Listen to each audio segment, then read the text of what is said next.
Let's have it, Harry! I was there yesterday. Oh yeah.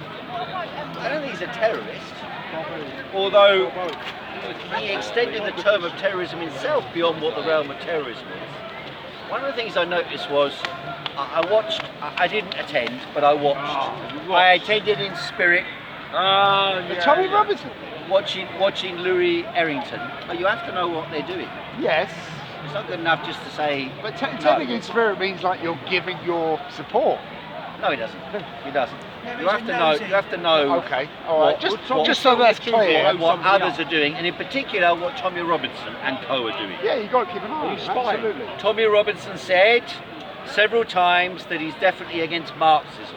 I've never heard him define Marxism. I've never heard him define Marxism.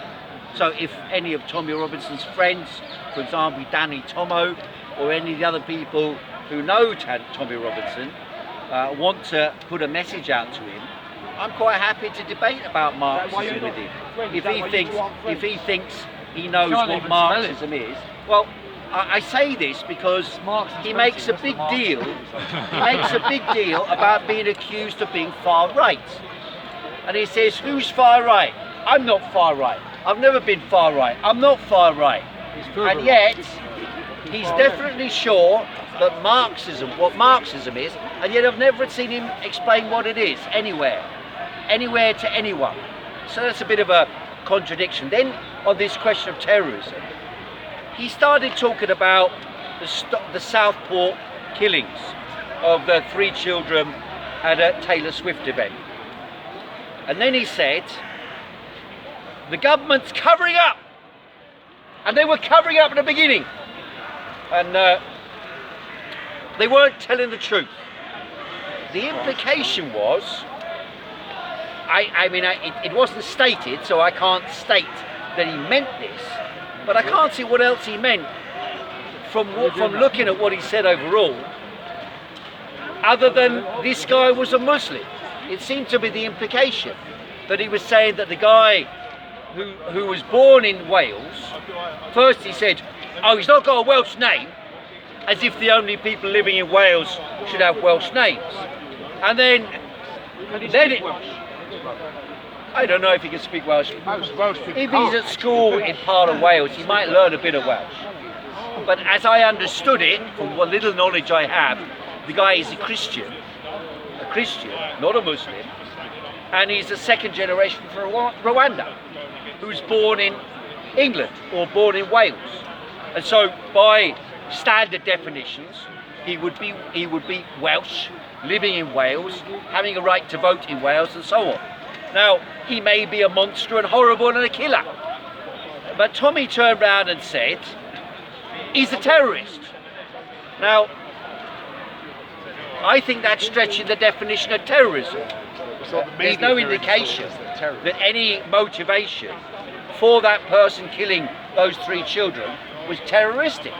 So I don't see why you can then turn around and say there's some terrorist link. You know, and to be fair, the government has not been afraid, and the police have not been afraid of saying there are terrorist attacks. And sometimes they've accused people of being terrorists who are not terrorists. For example, Richard Medhurst. I didn't see Tommy complain about his arrest. For example, Asa Winstanley. Last week, they raided his home, stole all his computer equipment, accused him of terroristic activities.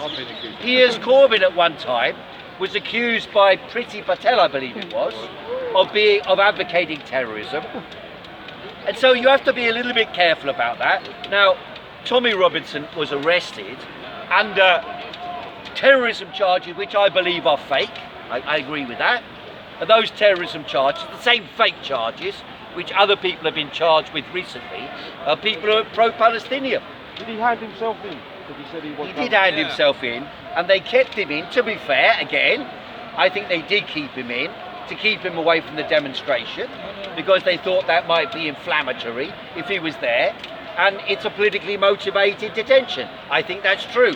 And yes, even those people who you virulently oppose, you should stand up for their rights. Absolutely. Whether you agree with them about political issues or Absolutely. social issues or other issues or not, Right, stand up right. for their rights. Right, so you're right. Because those rights are supposed to be universal everyone, rights. yes. We're standing up for the implementation of those rights and laws in a universal sense. Yes. Having said that, the charges he's facing tomorrow morning, the contempt charges, I watched his video on that question, and that doesn't disprove that he committed contempt. There's no doubt that he committed contempt of court in relation to the allegations, the specific allegations that he made about that person. Now, should he have been charged or imprisoned with contempt of court? I don't think he should be. I think they're relatively minor questions. And yes, sections of the establishment have done a number on it on a number of occasions. Having said that, you don't put up a great big stage like that with huge television screens without having a bit of money behind you. No, I'm not saying there's there's something wrong with something having some money behind there. But if that money behind you is also corresponding with a specific international series of interests which correspond with a particular agitation you're making inside this country, for example, agitation against Muslims, make it out that Muslims are responsible for rape gangs in Telford and elsewhere. Now, they may have been ostensibly culturally Muslim, the people who supposedly committed the crimes. There were others involved in these crimes who were not Muslims, but there have been many others within the Christian church.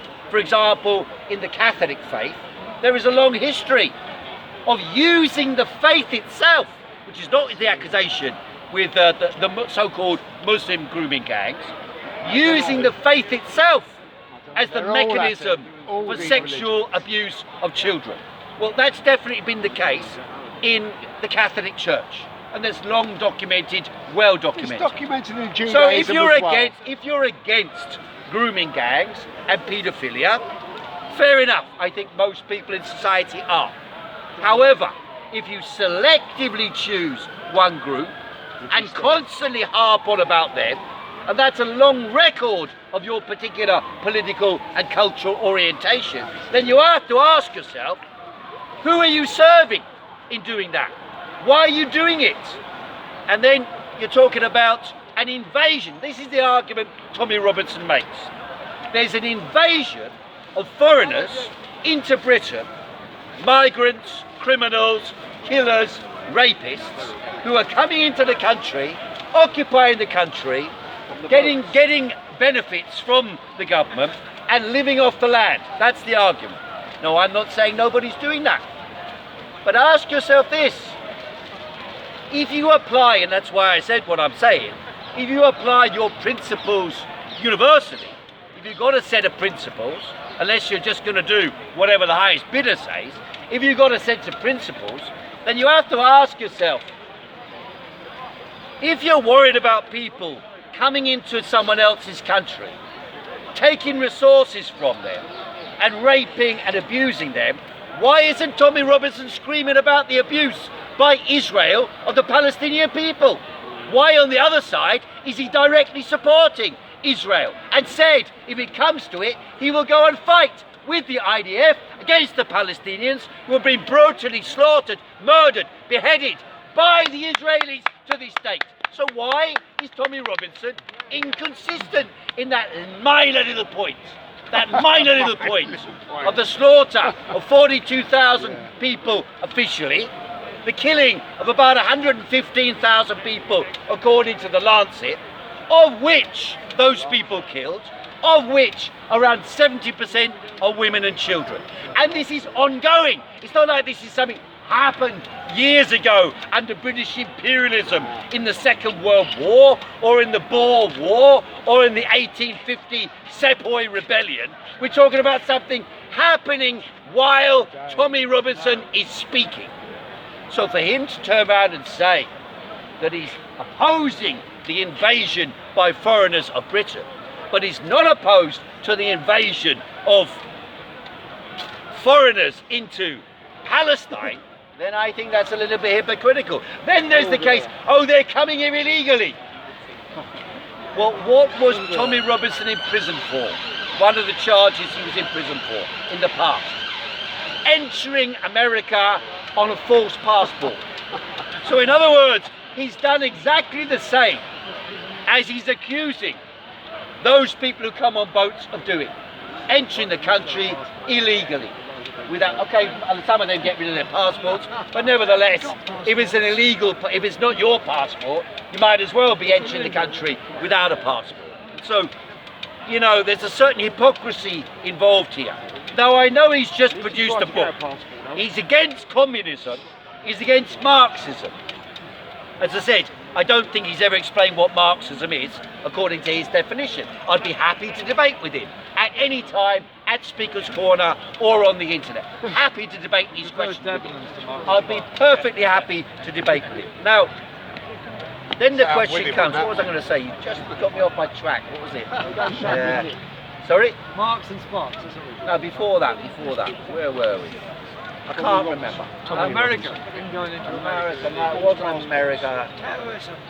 Terrorism, it wasn't that either. I've forgotten what I was going to say. There you go. That's what comes from doing If he's so a bad by walking the tour really wrong. establishment, if they hate him so much, why was he allowed to set up at Parliament big suites?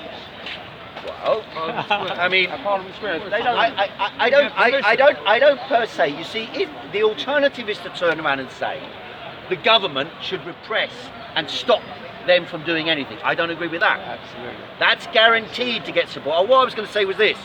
Oh, Tommy Robinson is ferociously opposed to Marxism, but he published a book a couple of days ago, headline, Manifesto, and everyone knows the most famous manifesto is the manifesto of the Communist Party.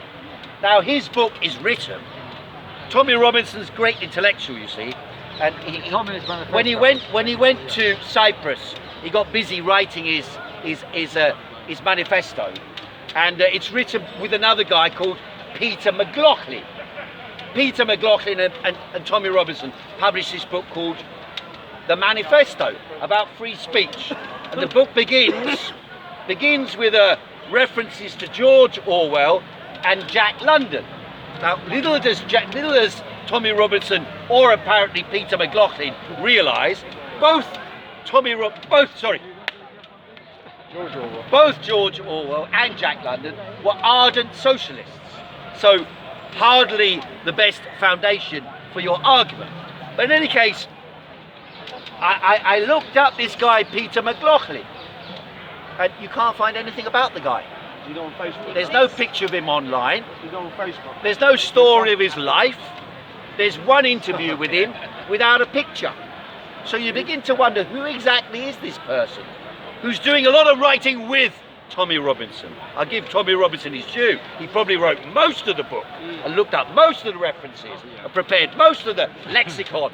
After all, sorry? Maybe AI write it. Maybe AI wrote it. ChatGPT. You distrust people too much. Peter McLaughlin might be AI, that's true, but we don't know. Maybe. We don't know. But we know that he wrote it with someone, and we don't know how much was written by him and how much was written by the... Now, there's nothing wrong with that. I mean, Victoria Beckham wrote a book about her life. She didn't write it, someone wrote it, right? Prince Harry wrote a book about his life, and he did some interviews, and he was interviewed, and from that, they made the book. And so I can't criticise Tommy Robinson's a busy boy. I can't criticise him for not writing his own book. I'm merely pointing out that probably 98% of the book was not written by him. After all, when you put both names, doesn't indicate how much you wrote. It merely indicates that you somehow were connected with it. So what's the purpose? Somebody is trying to make this man appear reasonable, rational, intellectual in relation. And his video, he always has a video. He doesn't stand up like me and Piers or Alan here and make his speech and say what he thinks off the cuff to anybody who wants to hear. He doesn't do so. It's always mediated by a video. Who's making the videos? Who's paying for the videos? Peter McLaughlin, maybe. maybe Rebel News in America, maybe some of the financiers who originally set up the English and Jewish Defence League when it was first set up. I know it's been abolished now, but that's what it was called, the English and Jewish Defence League, financed by Israel. And so I put it to you, I don't have every detail about it, but there is quite a lot online, that Tommy Robinson is an agent of Israel. And he's an agent of the Zionists in Israel, trying to stoke up hatred in Britain and in the Western world against the Muslims, turning the white working class against the Muslims. That's the orientation which Tommy Robinson has, that's the objective, and by the way, that's what happened in Southport. Now, I do not agree that the people who were arrested, for example, for shouting at a police officer, or even for throwing a stick or something at a police officer, I do not agree that they should have been sentenced to long sentences. The mistake they made was immediately to do that. I guess the pressure came when their solicitors came in. They turned round to them and said, plead guilty. And that was a big mistake. They should never have pleaded guilty unless they really were guilty of crimes. You don't plead guilty to something you haven't done. Shouting at the guy who died in prison a few days ago, 60-something years of age, he didn't commit any crime at all. All he did was shout at the police. Shout at the police. He should not have been in prison. He should not have been in prison, and he was killed by the state. That's perfectly true. Sorry? The ones that are in prison are being attacked. Well, I'm sure there are lots of, but to be fair, lots of people in prison are attacked. Lots of people, all sorts of people, yeah, all sorts of people. What about the councillor's wife who's told the people to go and set fire to the hotel where the Muslims? Oh, exactly. There are. You have to differentiate between different layers amongst them. Wendell Davis, who records at Speaker's Corner for a channel he calls Street Mike, he went up to Southport on the day, and you can see the video that he recorded live, and he was standing there and he was videoing. First it was a bit of hostility towards the police, then they were throwing stones and stuff like that, and then there was a violent fracas, and Wendell personally, you can see the video, was personally scared. People were coming up to him and threatening him. He had to be defended by a couple of people who knew him, and then he said, I'm out of here, this is too dangerous. There were then, to make out that there was nothing going on after the Southport or Southport so-called riot is a lie as well. It is there's a young lad, a little Chinese guy who started filming now recently. Anybody seen his films around the country? No, doing like YouTube in, like Sam used to do, or Wendell does, and all that sort of thing. He goes around the country anyway. He filmed some of the riots in some parts of Britain. And by that time, young kids had joined in. And these young kids were roving around on bicycles, getting rocks and throwing them through the windows of Pakistanis or Indian households. So clearly that had escalated to a kind of pogrom atmosphere. So that was why the courts were told, be hard with them.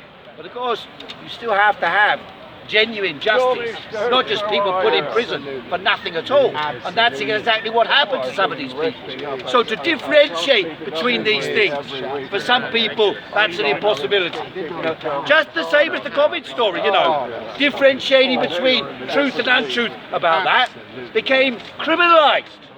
Basically, they said, you can't say that. Or blocked, I won't say anymore, or blocked. Can't say that, can't say this, can't say that. That's the way in which it worked out.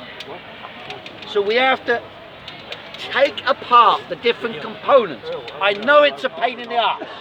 I know it's a pain in the arse to take apart the different arguments that Tommy Robinson and his brigade are making. Because otherwise you push a layer of the working classes towards him on all the issues which he will play a buzz on.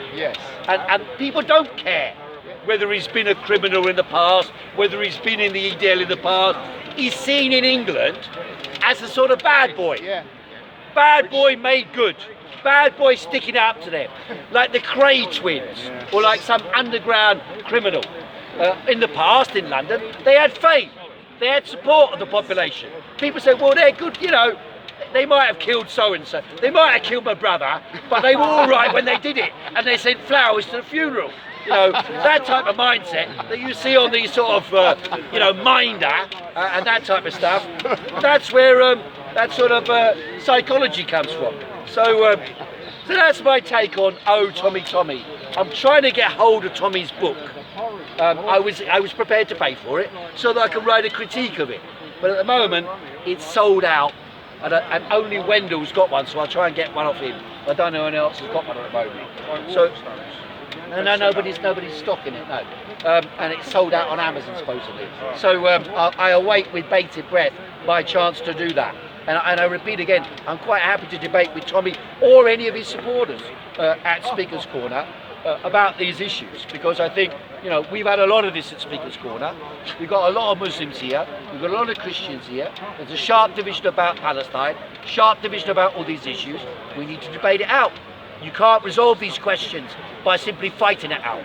We need to debate it out, and the lefties in Britain, unfortunately most of them, have a stupid position on this. They take the position, all refugees welcome anytime.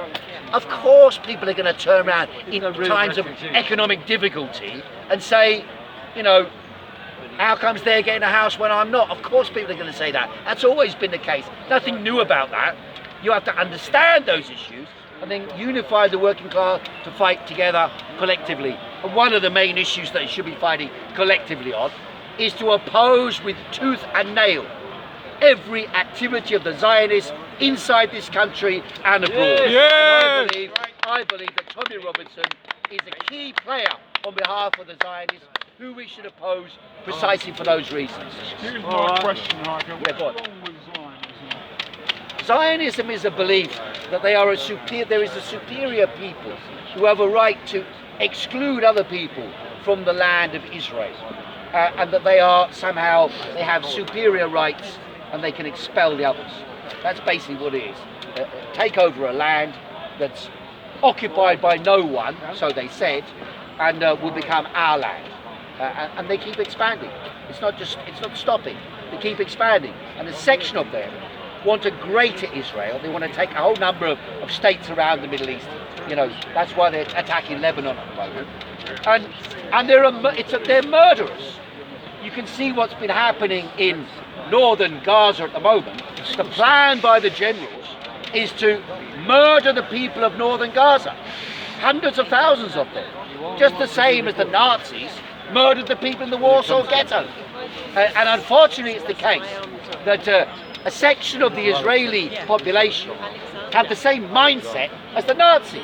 The same mindset as the Nazis. And nowadays when I say that, people aren't even surprised. No.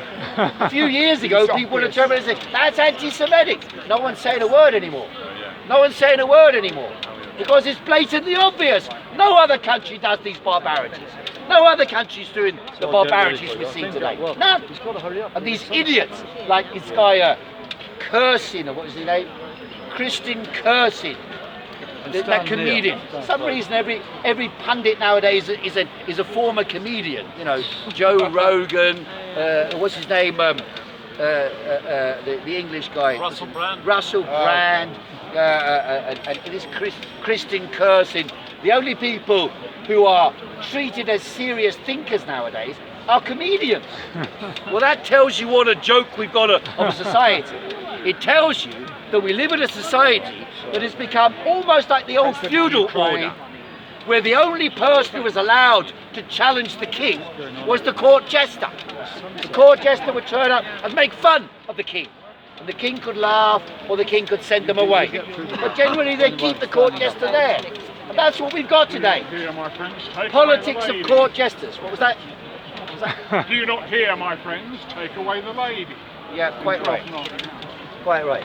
So anyway, that's my my take on the Tommy circumstances.